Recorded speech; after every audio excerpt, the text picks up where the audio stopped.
welcome to King of the Road. And also, welcome to CFC Fan TV. I'm putting a bit of the podcast this week on the internet, so I'm just recording it, which is quite a weird experience, actually.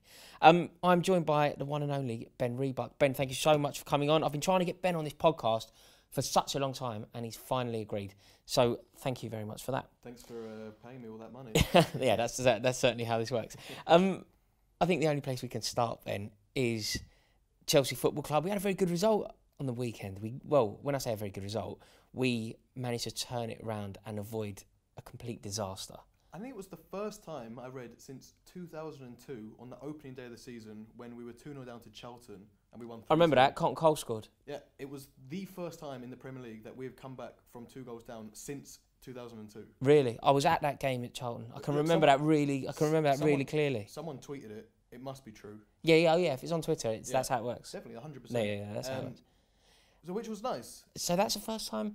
Wow, that sounds. Do you know? I can remember actually doing it a couple of years ago at Southampton. I can't remember the exact score, but I remember Ivanovic knocking in a winner really late at Southampton. Yeah. Can't remember exactly how the scoring went, but it's been quite a happy hunting ground for us down there.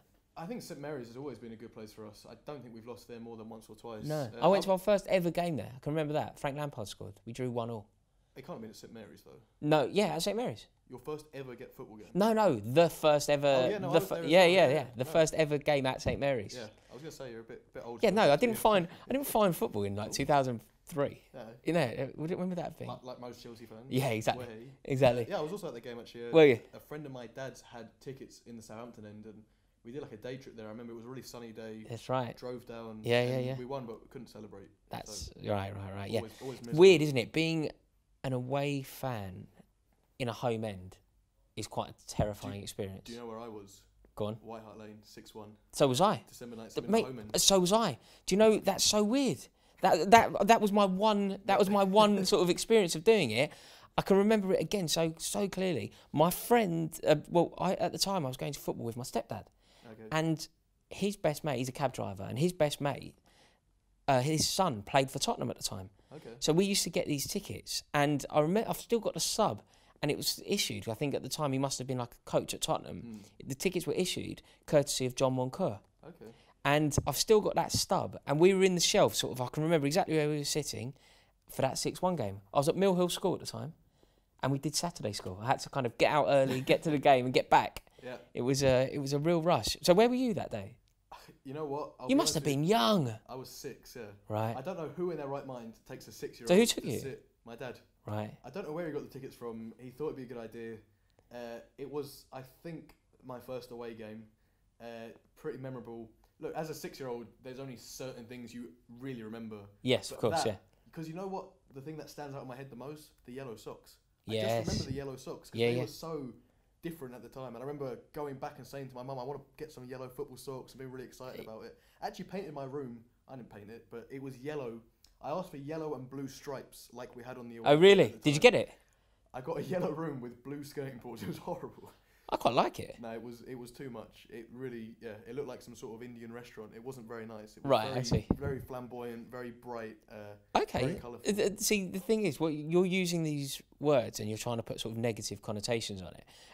I love it. Yeah, but you are very a garish colour is like, you know, when people say things, they're like, oh, it was a bit gaudy, it was a bit loud, it was a bit vacuous. I'm like, yeah, great. Yeah, but that's you. I'm not talking about you. Have you ever done it anywhere else? Have you ever been home fan in an away end? Well, there was that Southampton one, the Tottenham one. Have you ever had a problem? No. Actually, you know what? I think at that Southampton game, because I remember I was still, only 12 or 13 at the time. Someone did turn around and say, "We know you're Chelsea fans. You might as well just celebrate." Because they're Southampton really? fans, Yeah. I was at Highbury. Was it the FA Cup when we drew 2-2? Lampard. Yeah, when Henry did that. Yes. Spin. I was there in the home end. Yes. And we took them to a replay, and then Vieira. That's right. scored. Yeah, we lost. Yeah. Yeah. So you were in the home end there at I Highbury. was home end then. I don't think it's been few or far between from then. You got to avoid it as best as possible because it's not enjoyable. I think whatsoever. it's not enjoyable. I think it's fine for a particular person. Yeah. I think certain people can go. It's just not the way that I view football. No. I can't sit there quietly. I find it very difficult to conform, and it can be really problematic. Yeah, it can be. I had it at Everton. I went to Everton one year, and it was a crazy decision for me because I was at university, and a friend at university was an Everton fan. He's like, "Oh, come with me." I was like, "Well, I actually have tickets in the away end." Yeah. He's like, "Oh, just come. You'll enjoy it." Nice. In the Gladys Street. I was like, "This doesn't end well," and I can remember it again really, really clearly. It's weird. I can remember all these things that we're talking about from like decades ago so well. If you ask me who scored the 3 goals on Saturday, it's touch and go whether I'd get it right. Yeah. But anyway, so I went with my mate into that Gladys Street, and we won 1-0. Adrian Mutu scored, right? Adrian Mutu scored a diving header at Goodison Park. I think I remember it. And I celebrated, as you naturally would. It was so scary. Really? Yeah. It was definitely up there with one of the most scary events that's ever happened to me.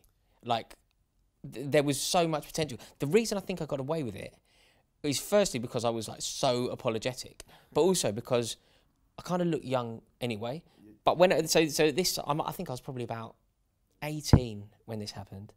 So I must have looked about 6. But yeah, and I think that the people that were irate, furious, I think they probably went, I could just kill this bloke, but it'd be so out of order. It'd be so out of order if I do. Yeah. So I got away with it. But you from the telly back then as well. Was that not your heyday? No, the heyday. We're getting a bit carried away here. The heyday. Yeah.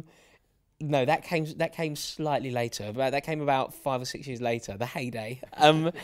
But no, so it wasn't anything to do with that. I also had like my friend who was a Scouser being like really apologetic. Calm down. Yeah, exactly. Being really nice and like pacifying people. I've actually remembered 2 more. I did Fulham and Watford.